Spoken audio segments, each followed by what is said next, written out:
कन्नौज जिले के छिबरामऊ क्षेत्र के लक्ष्मीराम नगला गांव में विश्व का सबसे ऊंचा अशोक स्तंभ का निर्माण कराया जाएगा।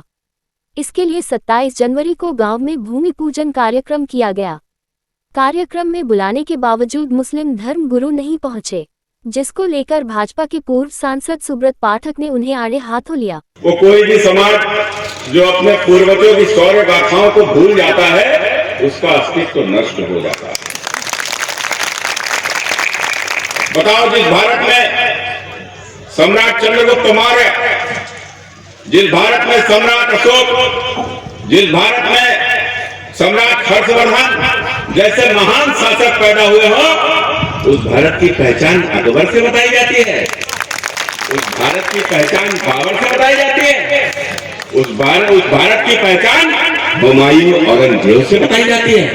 इसलिए मित्रों, हमें हमारे इतिहास को भूलना नहीं है। इतिहास तो सबको ही मालूम है, लेकिन इतिहास को अब हमें गाना भी है और गा गा कर लोगों को बताना भी है।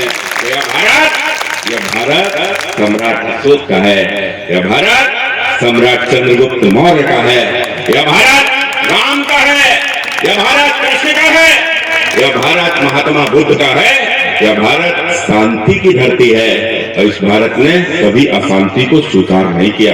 और शायद कारण भी यही है, जब यहाँ के ऊपर मैं देख रहा था कि 5 धर्मों के धर्मगुरु बुलाए गए हैं, एक धर्म के आए नहीं, तो क्यों नहीं आए?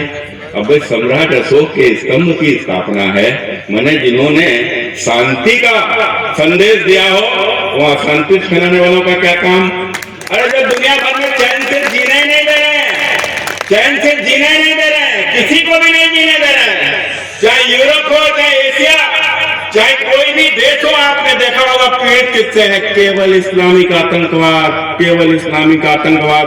कभी कोई लादेन आ जाता है, तो कभी कोई बुखारी आ जाता है, कभी कोई आता है, तो कभी कोई आता है। किस प्रकार से धर्म के नाम पर जिहाद फैलाने की बात होती है। एक तरफ वो तमाम सारे धर्म जो धर्म के नाम पर शांति की बात करते हैं, और एक तरफ वो जो अशांति की बात करते हैं, उनको रोका भी नहीं जाता है। तो इसलिए मुझे इस बात की बड़ी प्रसन्नता हुई कि जहां पर शांति की स्थापना हो, तो वहां कम से कम अशांति को तो दूर ही रखा जाए, और रखा भी गया है। बहुत अच्छी बात है मित्रों। सम्राट अशोक चैरिटेबल ट्रस्ट द्वारा सम्राट अशोक का 105 फीट ऊंचा स्तंभ बनाने का काम किया जा रहा है। कार्यक्रम के दौरान कैबिनेट मंत्री असीम अरुण, जिला पंचायत अध्यक्ष प्रिया शाक्य और विधायक अर्चना पांडे व कैलाश राजपूत समेत कई नेता मौजूद रहे। हम सब के लिए बहुत गौरव की बात है, बड़ी खुशी की बात है कि हमारी जिला पंचायत अध्यक्ष श्रीमती प्रिया शाक्य जी, उनके पति और उनके प्रतिनिधि हमारे भाई श्री ओंकार शाक्य जी द्वारा एक बहुत सुंदर संकल्प लिया गया कि विश्व का सबसे ऊंचा अशोक स्तंभ स्थापित करेंगे। और यहाँ पे हमारे छिबरामऊ क्षेत्र में एक ऐसी सुंदर स्तंभ तैयार होगा, जिसको हम लोग को आशा है कि देश विदेश से लोग देखने के लिए आएंगे। और आज का जो कार्यक्रम है वो अपने आप में अनूठा है। सभी धर्मों के पुजारियों ने, धर्म गुरुओं ने अपना अपना संक्षिप्त अनुष्ठान किया। हर तरीके से विश्व शांति का संदेश जो अशोक सम्राट जी द्वारा दिया गया था, वही संदेश आज यहाँ पे जमीन पे अवतरित होते हुए दिख रहा है। मुझे बड़ी खुशी है, हम सब मिलके इसको प्रोजेक्ट को पूरा करेंगे, और देश विदेश से मुझे विश्वास है लोग आके इसको देखेंगे।